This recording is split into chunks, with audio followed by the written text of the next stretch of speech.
recently I read an incredible book that absolutely blew me away. And it told the life story of Jesus Christ. Yeah, but it wasn't the Bible.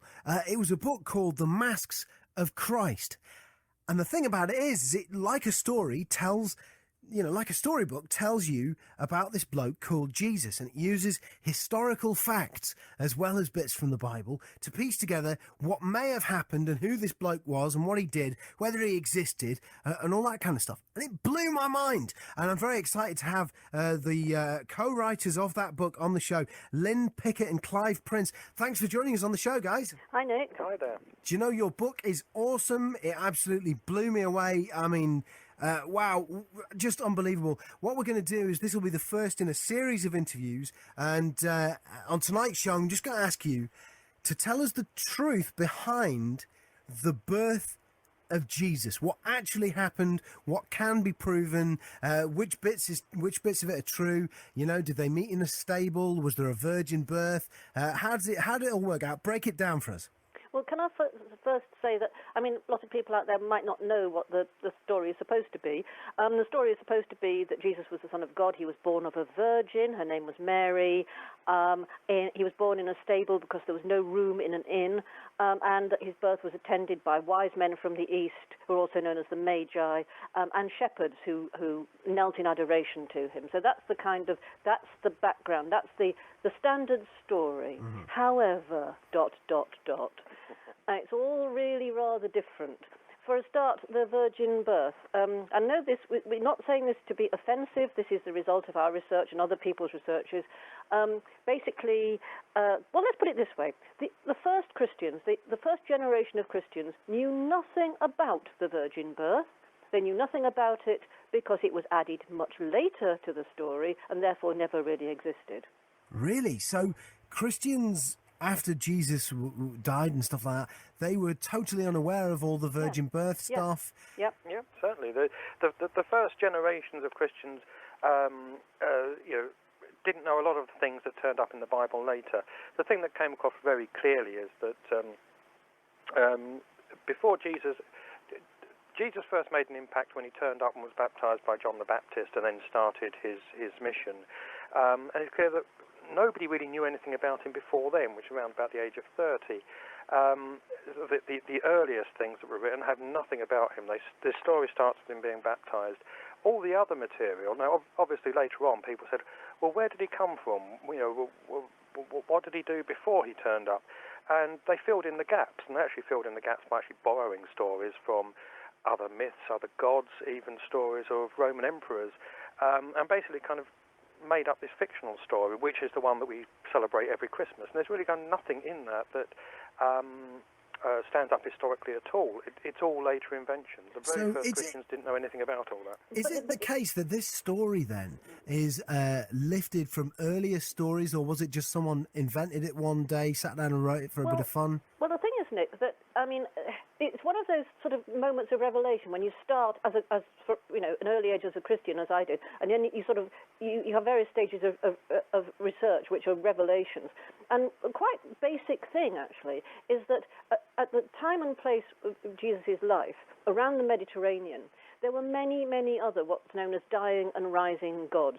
Gods that died, usually on a Friday, and rose again on a Sunday or a Monday, but most Christians don't know that. But it was actually a fact, and as I say, they were known as dying and rising gods. The Egyptian god Osiris, for example, consort of Isis, was a dying and rising god who died on a Friday, rose again on a Sunday. And all of these dying and rising gods had very similar nativity stories to Jesus. They were their births were attended by shepherds. There were angels singing. They were in a cave or a humble place, and they had the wise men coming and kneeling and giving them gifts. So, in fact, all of that was just lifted from other gods' stories. So, I'm not overly familiar with the Bible. Is the birth of Jesus, how many times is that story told? How many different Gospels tell it? Out of the four Gospels that people are, the main ones included in the New Testament, Matthew, Mark, Luke, and John, it's only Matthew and Luke, which are the later ones, that that tell the story of his birth, they actually tell completely different stories of his birth. Really? Different in very fundamental ways. One has the story of the massacre of the innocents, where Herod decrees that all babies under 2 years old have to be killed. The other gospel doesn't know anything about that story, which, if it was true, must be, is a bit of an omission. So only 2 of the 4 gospels say anything about him before he's 30.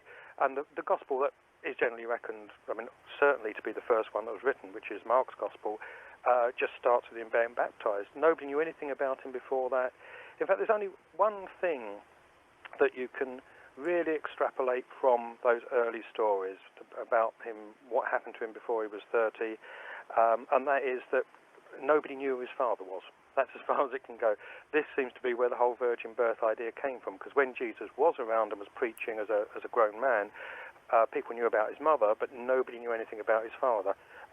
His enemies explain that in a completely different way to him being the fairly son of God. obvious way, actually. Yeah, his enemies But imply. that's the only thing you can say with any historical certainty. So that, the people that opposed him implied that his mother, was having lots of different fathers, and maybe that was part of the reason why he was what he was. But do you know what I found fascinating about reading your book is that it really drew me face to face with the fact that the Bible consistently contradicts itself. One of the things you're talking about there, and this ties in with the birth of Jesus, and just a final thing to wrap up on really, is in the Bible, am I right in thinking that it has a line of descent? Joseph, who's supposed to be, the one that Mary's married to, there's a line of descent for Joseph, but there are 2 separate sets of ancestors that he's got in the Bible. Do you want to elaborate on that? Yes, there's the 2 that do talk about his early life, which is, is Matthew and Luke's Gospel. Both they set out to prove that he's of the line of David, descended through Joseph, his father. They also insist he's the son of God, but let's not get hung up on that contradiction. So they both try and prove by presenting genealogies going back to David to show how Joseph is descended from David. But they both give completely different ones, not just different, but incompatible ones. They both can't be correct. Probably neither of them is correct. And the Bible keeps doing this, absolute contradictions. There's no way you can actually justify them all being, the Word of God and divinely inspired, because out of the 2, at least one has to be wrong. So, you can't have the idea of it being totally infallible. And the evidence is that actually we think both genealogies are wrong. They were both so desperate to convince the followers that, yes, Jesus was the son of, descended from King David, which is supposed to be one of the signs of the Messiah, but not only do they contradict themselves by tracing that line through Joseph and then insist that so Joseph wasn't the father anyway, but they actually come up with completely different lines that just you can't reconcile the 2 at all. People have tried, nobody's done it. Can I just point out one little thing which always amuses me? And people repeat this in church at Christmas. The line, "And his name shall be called Emmanuel." So why wasn't it? He was called Jesus. Oh, right, that was one of the prophecies, wasn't it? There's someone coming back, and his name will be Emmanuel. Yes. And then it wasn't. Brilliant. The amazing thing is they left it in. Do you know what? I read your book with my jaw to the floor throughout the whole thing. It's an incredible book, The Masks of Christ, and I want to thank you guys for joining us. Water into wine. Did Jesus turn water into wine? What's the basis of this story? Well, it's one of the stories told about Jesus, which only crops up in one gospel, John's Gospel. It's not in the other 3 at all. And it's one of those kind of one of the many puzzles about the Bible, about why it's only in one gospel and not in the other 3. There's quite a few episodes like this, not only because it's quite a interesting, quite a fun miracle, but also it's quite a pivotal one, because in John's Gospel it's the first miracle that Jesus ever performs. It's his kind of like opening number. His debut. Yeah. So the thing is, well, if it's in one gospel, but it's not mentioned at all in the other 3, why not, if it was that important? Now, what we tried to do in The Mask of Christ was go through the stories about Jesus, primarily the ones in the New Testament Gospels, and say, like, did this really happen? Did this not happen at all? Which there are many episodes in the Gospels where you can say, actually, they're completely made up later, like the nativity stories we spoke about before. Or in many cases, actually, nobody really knows one way or the other. The water into wine one, unfortunately, probably comes into the made-up stories because there's an interesting idea that it was actually a parable told by Jesus, that somewhere along the line somebody got mixed up and actually thought it was something they'd actually done rather than speak about. But the other very important thing is that it's possible to see where the story was taken from, and it's actually taken from the myths around one of the pagan gods around at the time, a god called Dionysus, the god of wine, who turning water into wine was one of his things. So let me clarify this. This is a story that was told about is a Greek god, Dionysus, who actually turned water into wine in much the same way. Probably was it at a wedding or something? How did it work? Yes, it was a wedding. Can I just say before we get on to that Dionysus was another dying and rising god whose birth was, his nativity was attended by wise men and angels and shepherds, and who died on a Friday and rose again on a Sunday. So there is a connection there, but only a sort of, an iconic one. I see. Because one of the things that struck me about, reading your book, one of the things that struck me about it is the way that the Gospels have been sort of gradually changed over the years to account for things that were happening at the time. And I can't cite exactly where this happened, but I seem to remember reading that there's a point in the Bible where Jesus suddenly announces to his followers that actually he's not a drunkard, just in case any of you lot are confused about that. And that was written at a time when there were rumours going around that this Jesus guy that everyone was worshipping was a bit of a drunkard, and someone wrote it in the Gospel angrily. Is that right? Yes, because there's no other reason for it to be there. Suddenly Jesus turns around and says, well, I'm not a drunkard. It's like, who said you were? It's obviously, these things were put out by his followers they tell you that in order to deny it, that means someone was telling the story that actually he was. That he was... he was also a glutton, according to the rumours. Yeah, so he liked partying. And actually, a lot of the Bible stories set around meals and drinking wine. It's probably why the water into wine thing, the story became attached to him, because it was something he was known to do. He liked wine. We would have gotten well with him then. Yeah, fair play to him. Yeah. But the Dionysus thing is very important. And the thing is, the early church must have known about this, because it's a bit like today we have saints' feast days. In the ancient world, they had different days for different gods. And there was a feast of Dionysus, which celebrated his turning the water into wine, which was held on the 6th of January. Now, when Christianity formed itself and started coming up with its liturgies and things to be said on different days, the bit about the turning water into wine is part of the liturgy that's read out on the same day, 6th of January. So they knew the parallel right from the beginning. So it's another borrowing from the pagan world, the world of the pagan deities. So lots of people today use the story of the water into wine and to claim that it was actually Jesus' own wedding to Mary Magdalene. Unfortunately, it really doesn't hold up there. Right, I see. So this is literally an invented story that was invented in order to sort of say, that Dionysus bloke you worship, well, we've got a better god over here, can do all that and more. Yeah. So it was that kind of thing. It was also in there because of the rumours that Jesus was a bit of a partier and a drinker. One of the things that fascinated me about reading your book is you're talking about the actual Jesus that actually literally existed. And one of the things that came up was... manners of speech that are reflected in the Bible, and his habit of often saying the word truly. And you guys believe that was an actual trait of the real life historical figure, right? Yes, because it's starting a sentence with truly. Truly I say unto you, etc., which is an unusual way of speaking, to put that word at the beginning. And in all the other records of the speeches people gave, it's actually the word amen. It's the Hebrew or Aramaic word that people use that word, but it tended to be used at the end of a sentence, not at the beginning.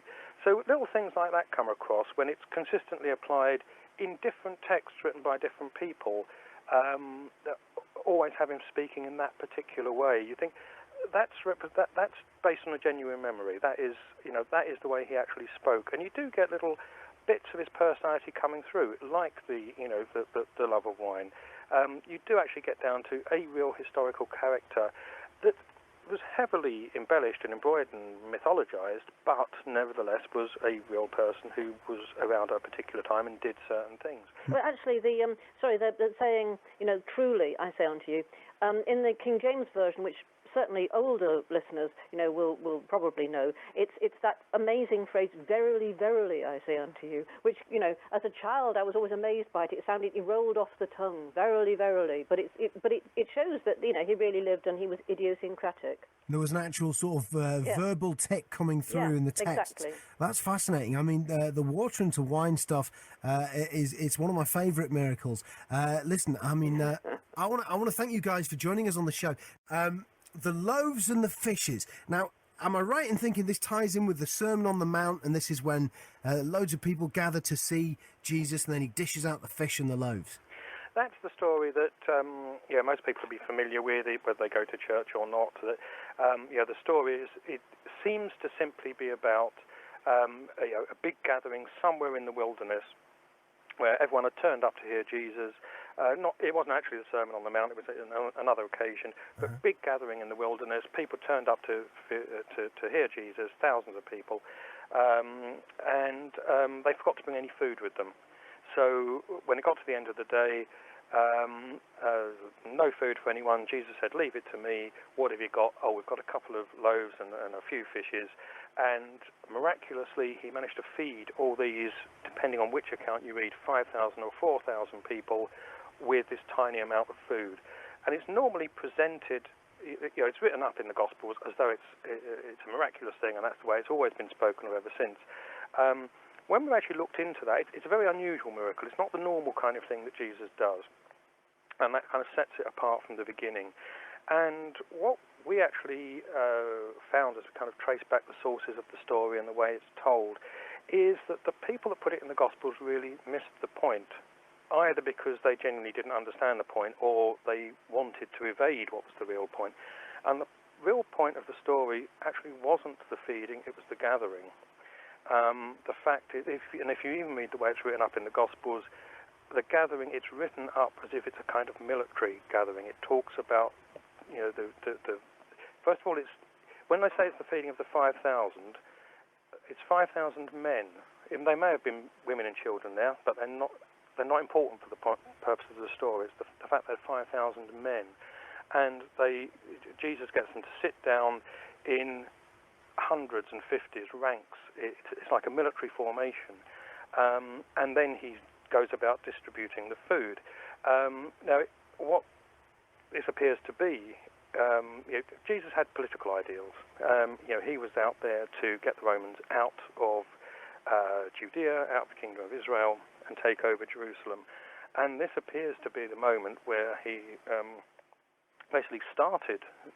He gathered the people together, gathered the men together as the start of this campaign to get the Romans out.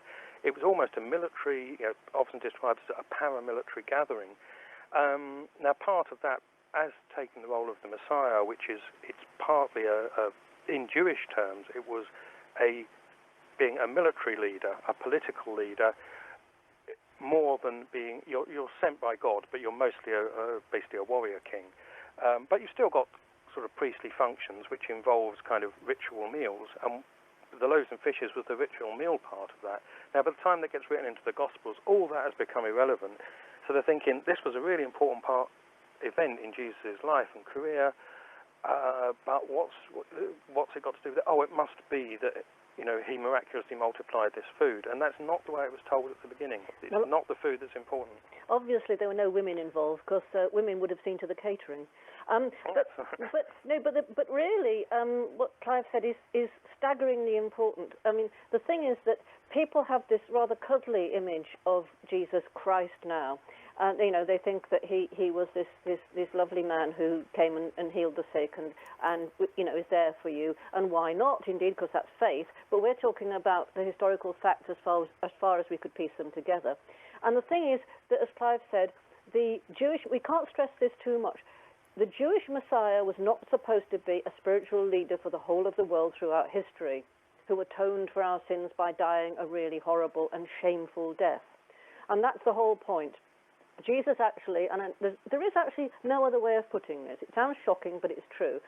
By his shameful death on the cross, because he was killed as a criminal, basically he could not have, that showed that he could not have been the Jewish Messiah. He was, in fact, as far as the Jewish people were concerned, the Antichrist or anti-Messiah by doing that, by being arrested as a criminal and by going through all that. I mean, the Messiah was supposed to lead the people against the enemy, in this case the Romans, and he did none of that. Wow. So hang on a minute. Let me get this together. This is a lot of information here. It's one of the reasons I want to cover this specifically as a, in an interview chunk. The loaves and the fishes.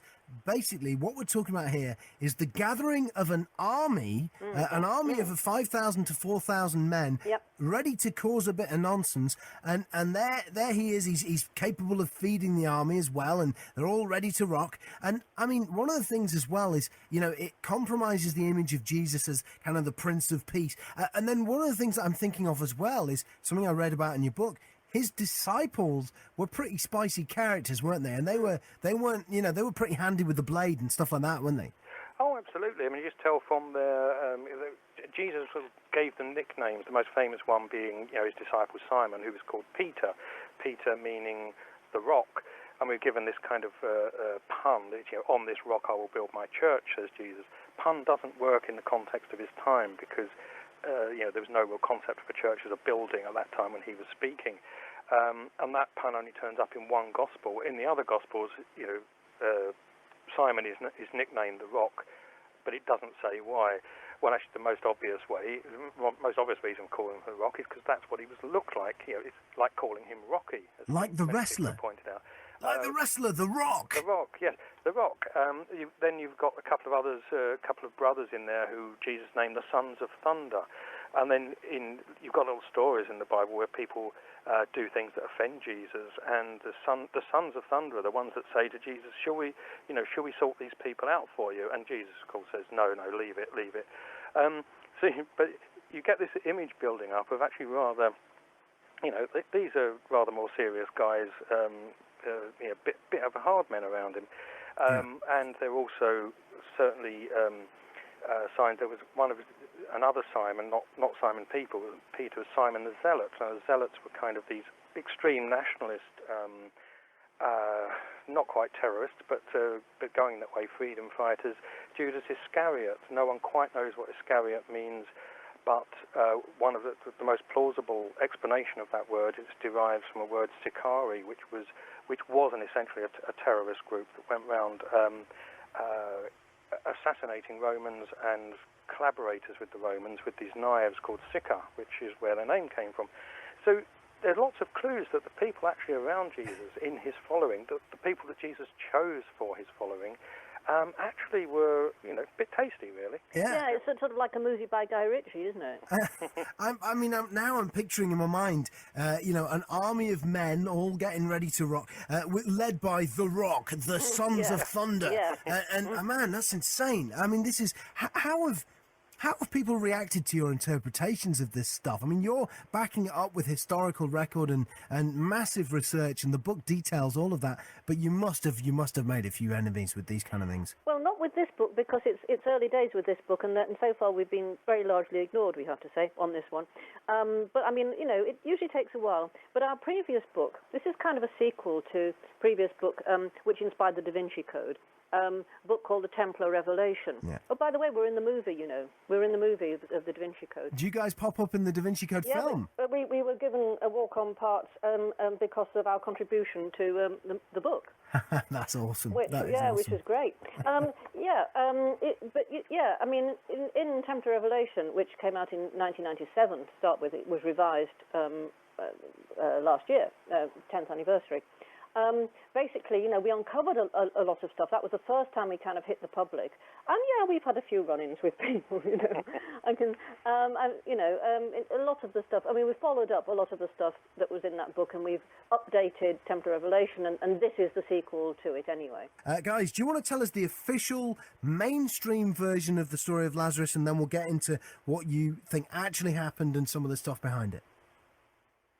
Well, the story as told of the raising of Lazarus, which is another one of these stories that only turns up in one of the 4 New Testament Gospels. Again, it only turns up in John's Gospel, where it's a very pivotal event. Previously, we've spoken about the water into wine story and how that was a pivotal event that only turns up in one Gospel, and again, it's John's.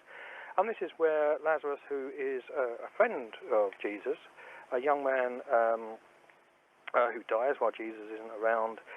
His sisters send out to Jesus to say that their brothers died, and he's described as someone that Jesus loved. Was a great friend of both him and his sisters. Jesus, after a while, he's persuaded to come back and try and sort this out. By which time the guy's been dead for 4 days, according to the standard telling of the story. And he's already been put in his tomb, which is a rock tomb. Jesus comes back and does a bit of praying, brings the guy back from the dead. So that's the official story. That's the way it's normally. Oh, and also he's been in the rock tomb and he's started to decompose. It particularly says that he stinks. Yeah. Right. But it's always been the puzzle why it comes towards the end of Jesus' story, just before when he goes into Jerusalem and gets crucified, and there's always been a puzzle why it's only in one gospel and not in the others. Now, a little while back, just after the Second World War, an American historian actually found some extracts from an earlier copy. There does appear to have been an earlier version of Mark's Gospel, not John's, but Mark's Gospel, which did actually have this story in it, but it was taken out of it was taken out of the original version of Mark's Gospel because it was something that was deemed only for initiates. It was they call it a secret gospel. The original version was called the secret gospel, and many parts were taken out.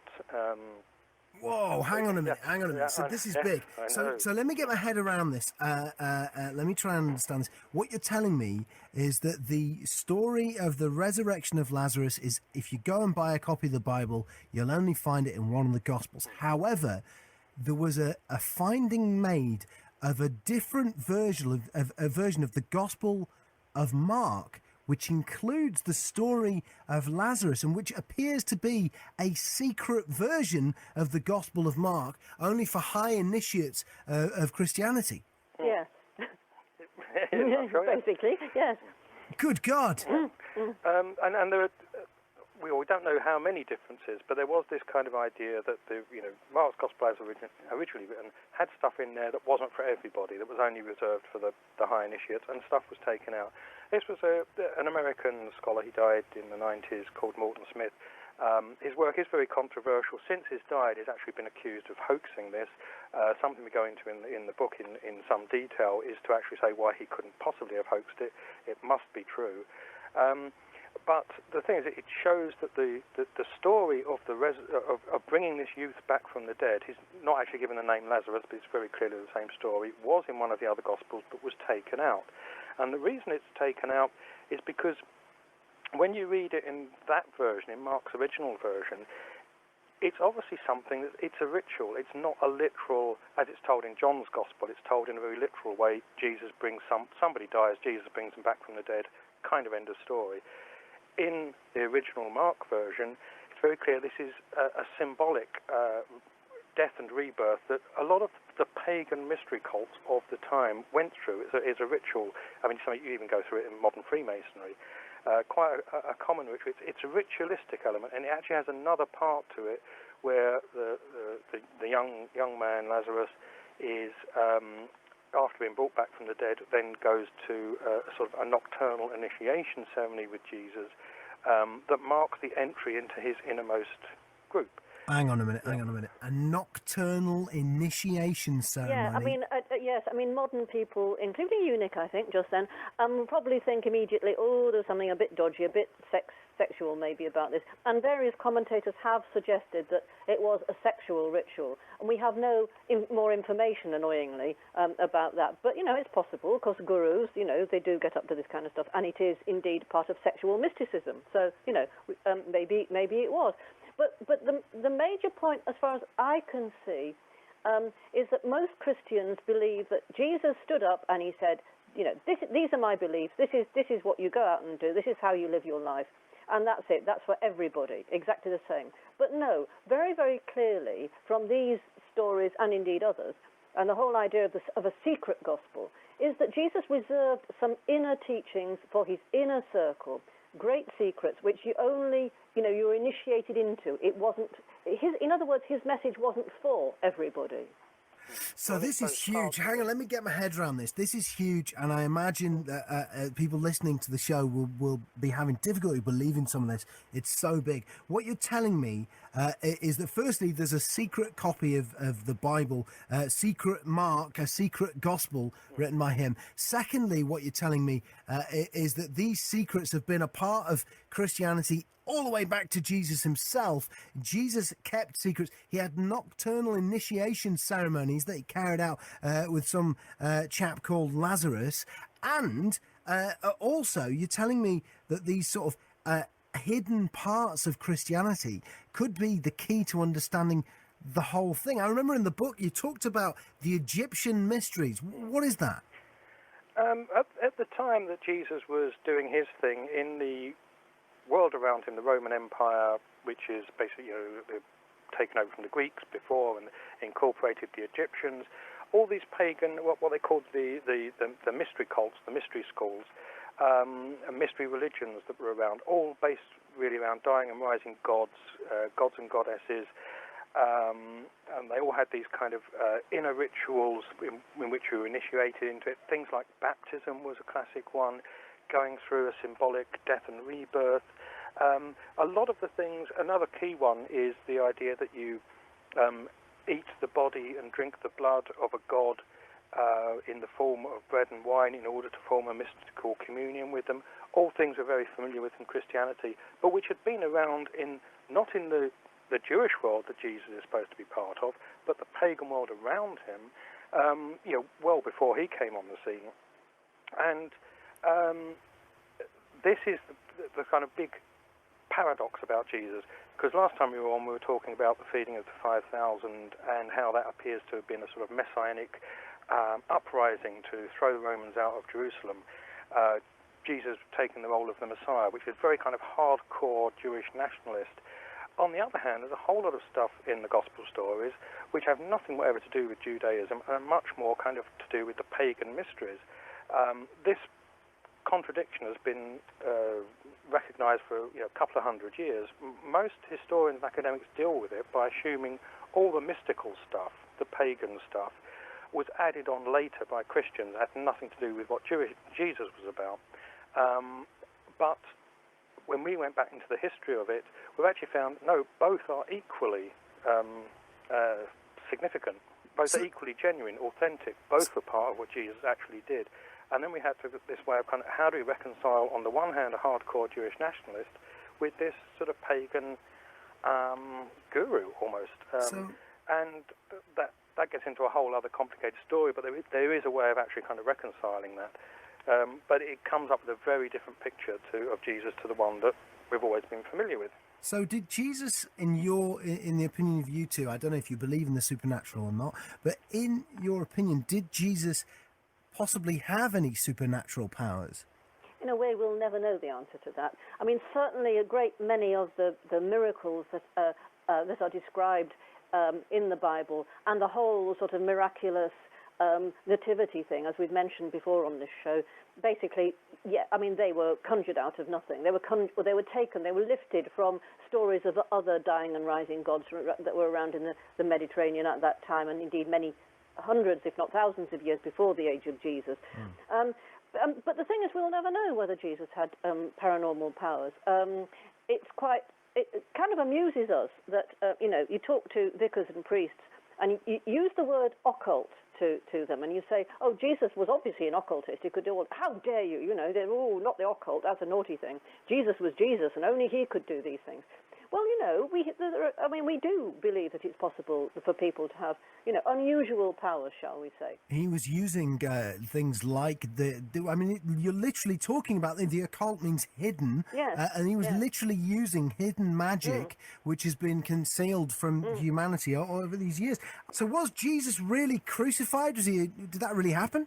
Well, he actually must have been crucified because he was supposed to be the Jewish Messiah, and the last thing that should have happened to the Jewish Messiah was that he was crucified, because it was a criminal's death. It was a shameful death.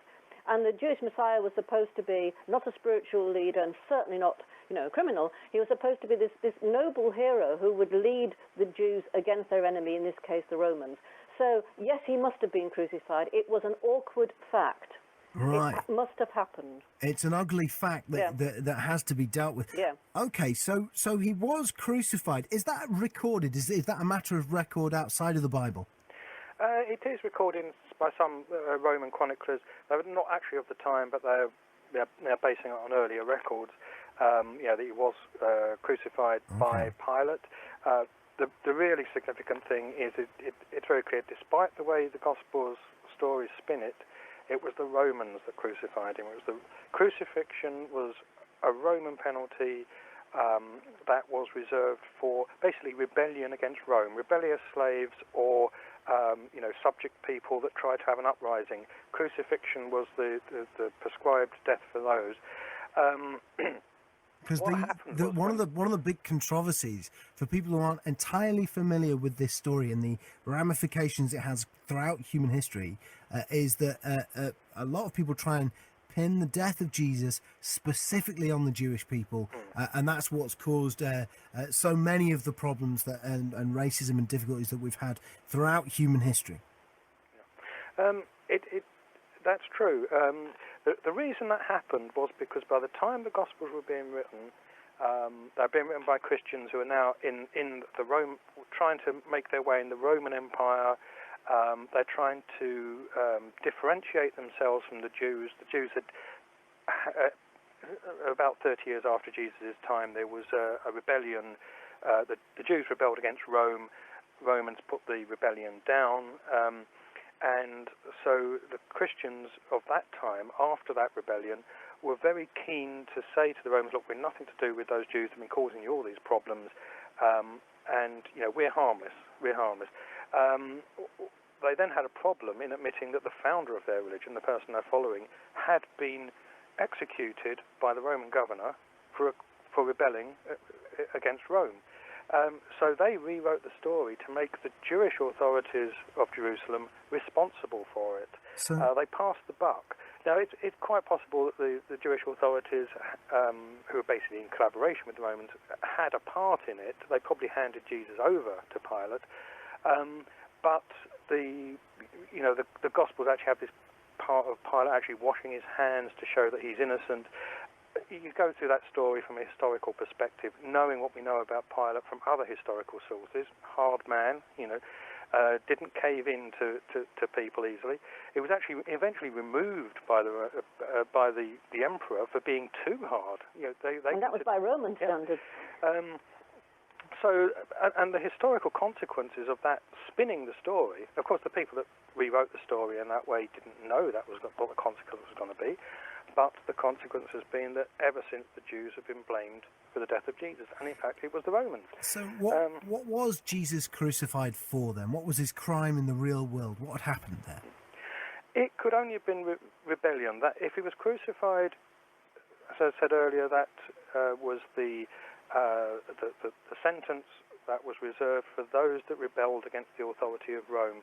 Now that could mean in all kinds of different ways, from the point of view of actually leading an uprising, to the fact of proclaiming yourself the Messiah in a Jewish sense, which basically meant you were the king of the Jews.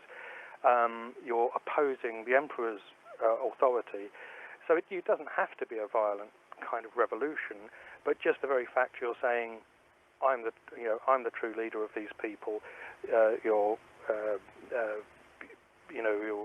contradicting the emperor's authority. That's rebellion. So it's got to be something like that. It was the Romans he annoyed, not the Jewish leaders. Yeah, and we must remember that every Christian child knows this.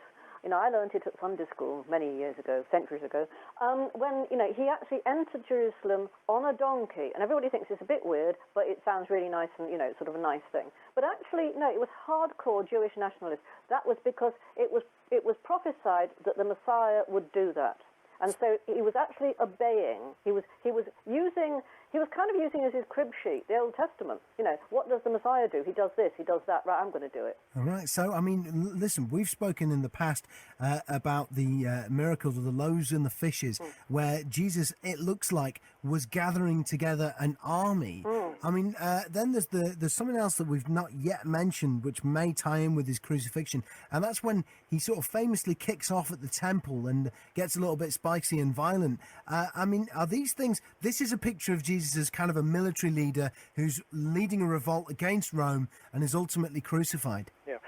See, that's what the Messiah. We kind of think of it in the way that Christians redefined the term Messiah or Christ. They redefined it because they had to, because it conspicuously failed to do what the Messiah was supposed to do. The Messiah was supposed to be somebody that would take command of the people of Israel, not just the Jews, but the other tribes as well, would gather them back together, would throw out the oppressors, would establish a kingdom, what was a return to the old kingdom of Israel as it was under David and Solomon and people way back in the past, and then make that kingdom, that nation, into the most powerful nation on earth. That was the agenda. He was basically meant to be a king that would restore the greatness of these people. That's why earlier, when we spoke a while back, saying that in what he actually achieved, it's supposed to be someone that elevates the Jewish people and the people of Israel to the greatest nation on earth. The actual effect he had was the complete opposite. He created a religion that spent most of 2,000 years trying to put those same people down. But that's what the Messiah was supposed to do. And so here's the $1 million question then, right? Did he rise from the dead afterwards? No. Basically, next question. No, I mean, there you have, the disciples. Probably not that many of them, not thousands and thousands, but there you have the disciples. And, he's their leader, and they're a bit mystified by him most of the time, reading between the lines, but they think he's great. But then, basically he gets done horribly and shamefully to death by the Romans. And they think, but it's all fallen apart. It's like the cult leaders today who say, the world's going to end in 2 days' time, and they, and you've got to sort of, change your clothes and wear something strange on your head and give up all your property, and then 2 days comes and it's not actually happened. What should we do? And it's but on a much larger scale to them, because their leader has been. And we can't stress this too much. It wasn't just a horrible death that Jesus suffered, and it was truly horrible, but it was shameful. Not just because he was bracketed as a common criminal with all the other guys who were crucified. There were a great many of them who were. But actually, it's a horrible thing to dwell on. But actually, the death itself was truly humiliating, because it took a long time. It took many hours, and you were hanging there, on a cross. People could see you, and you lost control of your bladder and bowels. That was part of the deal. It was shameful in every sense. So basically, once he had died this death, they had to, basically, it was damage limitation. What could they do? First of all, they could steal the body, which is almost certainly what happened. So there was no body in the tomb. And then suddenly, there were all these stories about him. Well, I say suddenly. Actually, no. Because St. Paul, who was, sort of rejigged Christianity and made it what it is, he didn't know anything about the resurrection. So hang on a minute. Let me just qualify who St. Paul is. St. Paul is a guy who writes and puts together most of the Bible. He comes along way after Jesus has died, never met Jesus, and you're telling me that he didn't know about the resurrection? No. Well, he knew about it's it's an odd thing. Again, we're so used to this story, it's hard to imagine that there was a time when it was different. The very first generation of Christians didn't believe that Jesus had come back from the dead in a physical sense. They believed that he'd come back in a kind of a spiritual sense. In other, he was a presence that you felt, a bit like Christians still do to this day. They say they feel Jesus. The earlier stories, the thing that Paul knew, Paul was converted by a vision of Jesus and a feeling of the presence of Jesus, very famously on the road to Damascus, and that is the experience that most of the early Christians had. The very first gospel that was written, Mark, didn't have any appearances of Jesus when he resurrected. The version we have now does, because they tack that on later, but the very first versions that we know historically, the earliest surviving copies, actually just stop with the discovery of the empty tomb. So the very first Christians didn't have this physical resurrection, they had a spiritual one. Later, by the time the Gospels were written, they had started to tell stories where Jesus had physically come around and been touched, and he'd eaten fish, things like that. Now, the reason for the change is actually very interesting, that in between the earliest Christians and by the time the Gospels were written, that had the Emperor Nero, who was the first emperor to persecute Christians. Now, when Nero died, stories went round that he had come back from the dead and had been seen. And it's very clear that the Gospel stories were actually trying to outdo the stories that were being told about Nero. Nero became known as the resurrected Nero. There were all these stories, people had seen him. So what was a physical, an internal spiritual experience, whatever caused that, then was written up as if it was a physical thing in order to try and outdo Nero. So that's why you've got stories of him, flagrantly contradictory stories in the different Gospels, of him, being seen on the road, meeting disciples here, eating fish, people touching his wounds to believe it's him. And we think, the evidence very much that those stories were basically stolen from the stories of Emperor Nero. Actually, it's quite amusing that more or less at the time of Jesus, somewhat after, one of the Roman skeptics actually said, obviously, the guy who owned the tomb, Jesus' tomb, and owned the garden that it was in, basically stole the body to prevent Jesus' followers trampling all over his lettuces. Oh, that must have been what it was. Yeah. So, the final question on this subject. I know you guys have been sort of intimately involved in some of the wilder speculation that maybe he ran off and married Mary Magdalene and did all sorts of that kind of stuff. What's your take on that? Where do you stand on that? It's the subject of the Da Vinci Code. What's your take on that? Well, Jesus must have been married around the age of 16, because all Jewish boys were. They didn't have any say in it, they just were. But, we come to his story when he was about 30. So he could have been married and widowed.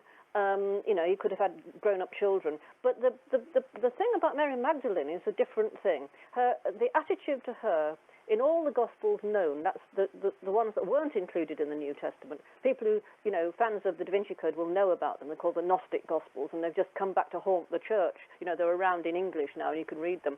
Basically, consistently, they portray Mary Magdalene as incredibly important in Jesus' life. And they appear to have an intimate relationship, but they weren't married. The male disciples react with jealousy because she has such a hold over Jesus, and it sounds astonishing and shocking to put it like that, but Jesus appears to be completely besotted by her. And Peter threatens to kill her. This huge soap opera drama going on with the disciples and all jockeying for position. And Mary Magdalene being incredibly important, but because the men were shocked by Jesus' behavior and her behavior, and they wouldn't have been if they were married. And also, if they were married, they would simply have said so in the New Testament. There's no problem in the Old Testament saying, talking about Moses' wives and Abraham's wives. So why, if they were married, why not Mary, wife of the Saviour, Which is simply not there. I'm disappointed though, because you know what? I saw an interview with a guy recently talking about the possibility that Jesus ran off with Mary Magdalene, came over to the UK, the British Isles, and actually ended up being King Arthur. Yes. So none of that in your research, no? No, we do know the guy involved. He's a very nice guy, but we don't share his views. Oh, you know the guy I'm talking about? Yeah. Oh, that's insane. Well, there you go, yeah. You see, some people listening will think I've made that up. No. No, there are people who believe he ran off and became King Arthur. But so the story only really starts once Jesus, the bloke, is dead, isn't it? What happened after that?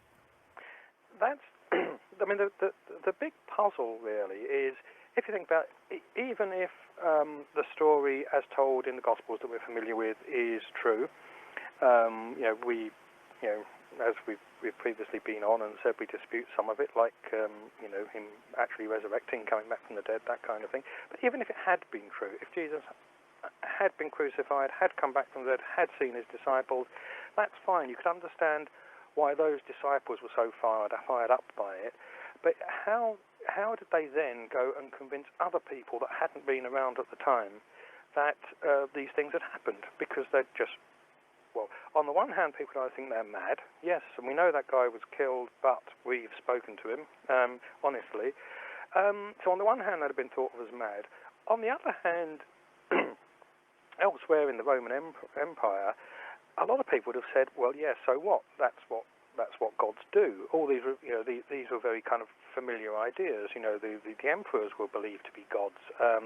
The gods were believed to take on human form now and again and come and wander amongst us.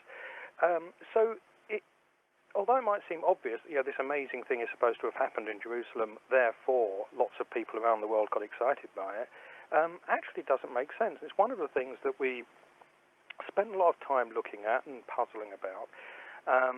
Eventually, of course, the reason Christianity became so successful was because, 300 years later, the Roman Emperor Constantine decided that he was going to make this the official religion of the empire. Yeah, Clive, can I just dive in here? Yeah, I want you to clarify something for me. I don't know if this is true or not, but I've read it a couple of times. Am I right in thinking that Constantine was sat there and he saw a UFO and then he thought, I'm going to be a Christian? It could. They're all kind of stories. I had this vision of. It's supposed to have, on the eve of a battle, the battle which established him as the emperor against a rival. He had this vision of a cross in the sky, and because he won the battle, he thought this was a sign that he should adopt Christianity as his religion. Now, one thing, it says a lot that it took a battle and bloodshed to do it. But ever since, people have been saying, well, what is this story of this thing he saw in the sky? Did it really happen? It's like all these kind of legends. We don't really know for sure if he saw anything, or if that was just a legend, or if he saw it, what exactly it was he saw. But certainly, that's the reason why Christianity becomes so successful as a religion. The thing that needs to be explained is how it actually survived long enough to get to Constantine, because, to be honest, it didn't have a lot going for it. It's a story of somebody that was supposed to be the Messiah, as we've said before. In terms of the Messiah, actually turns into a bit of a loser, does the complete opposite of what the Messiah is supposed to do. He's then redefined by people like Paul as a kind of dying and rising God, but there were plenty of those around in the Roman Empire.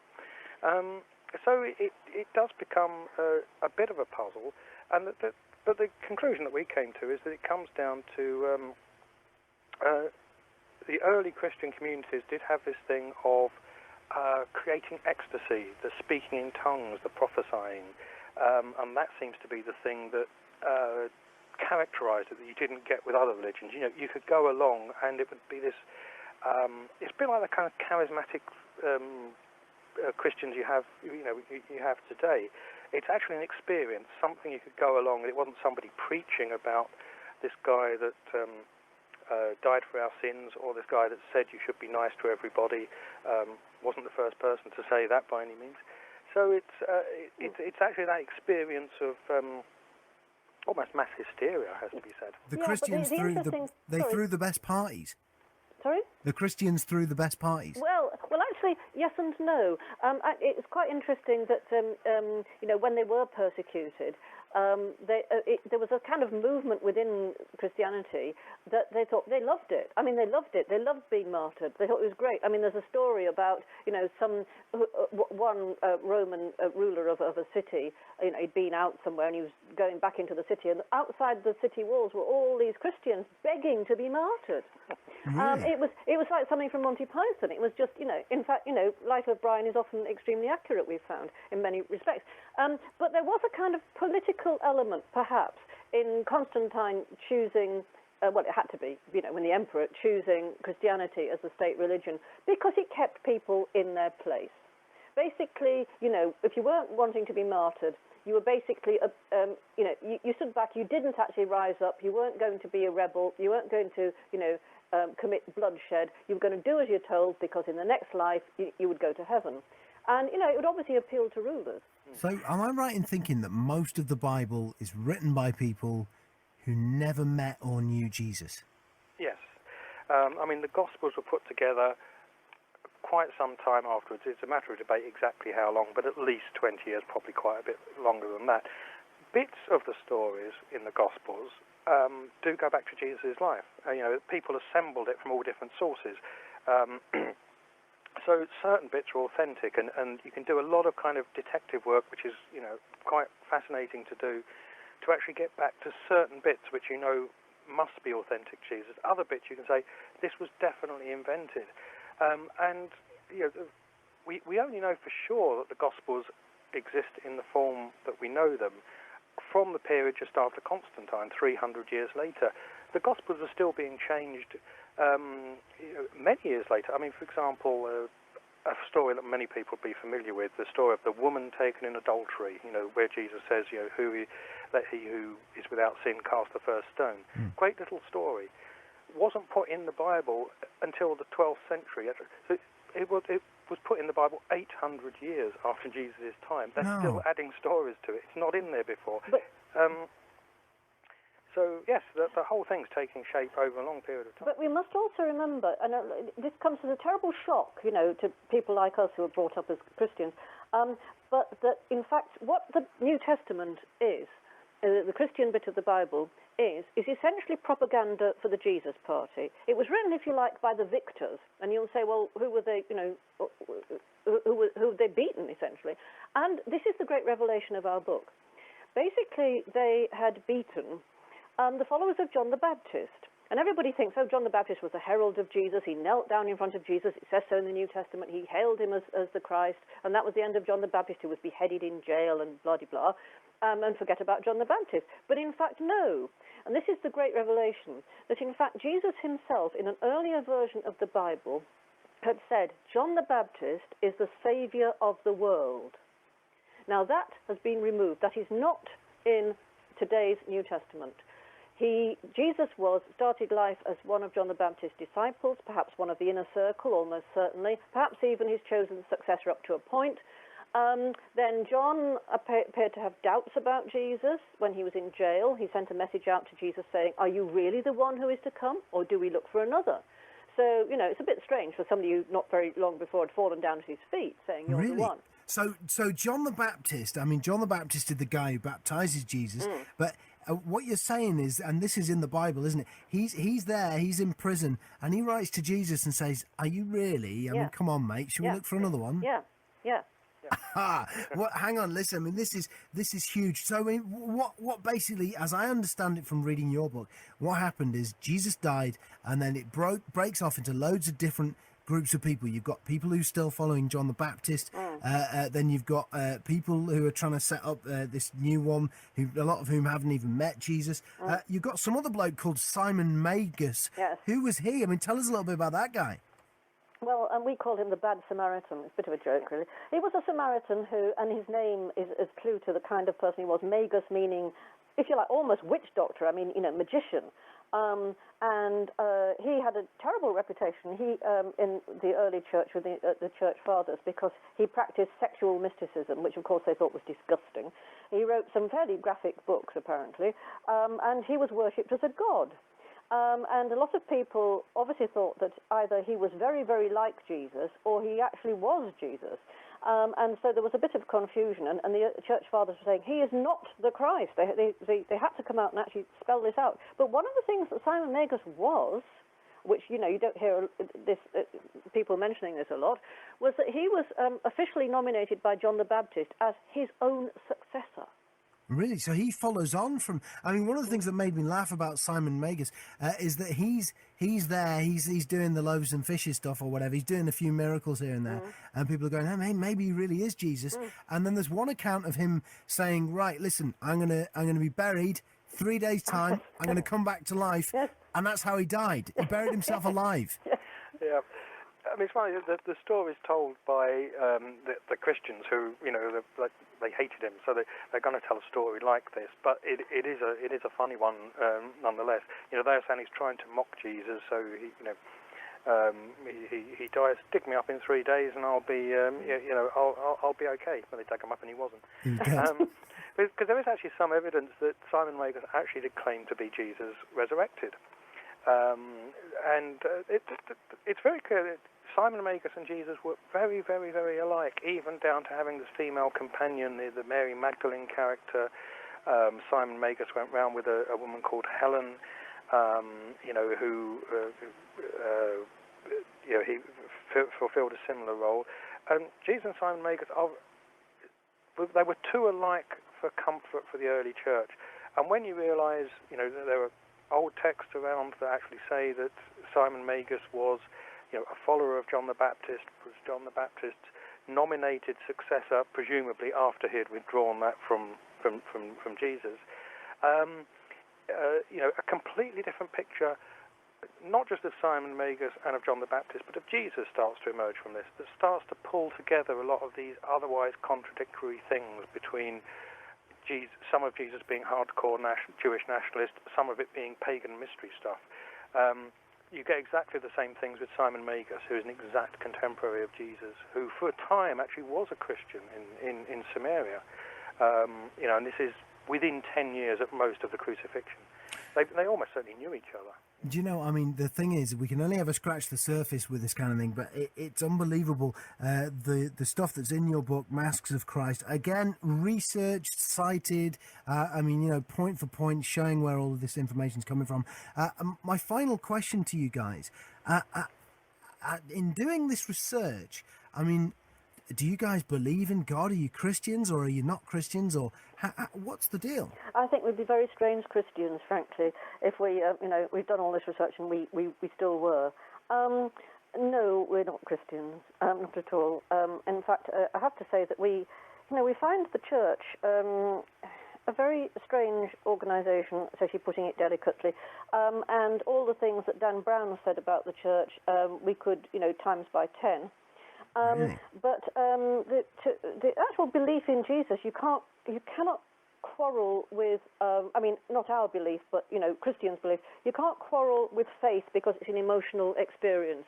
But what we can do is say, look, you claim that Jesus did so and so and so and so. He was born of a virgin. He was resurrected. The evidence is not there. That's all we can do. And we're not trying to be party poopers in a spiritual sense. We're trying to get some sanity going here. We do, however, believe in spirituality. We're not non-spiritual people. We also do think that characters such as John the Baptist and Mary Magdalene might hold the key. They might be onto something. I mean, Yep. man, just absolutely, you guys are responsible for blowing my mind with that book, Masks of Christ. You're officially friends of the show. Hopefully we'll get you on again sometime. And unbelievable stuff. I want to thank you for the times you've joined us on the show so far. And it's been great talking to you both. Thank you. It's been wonderful. It has been good. Thank you.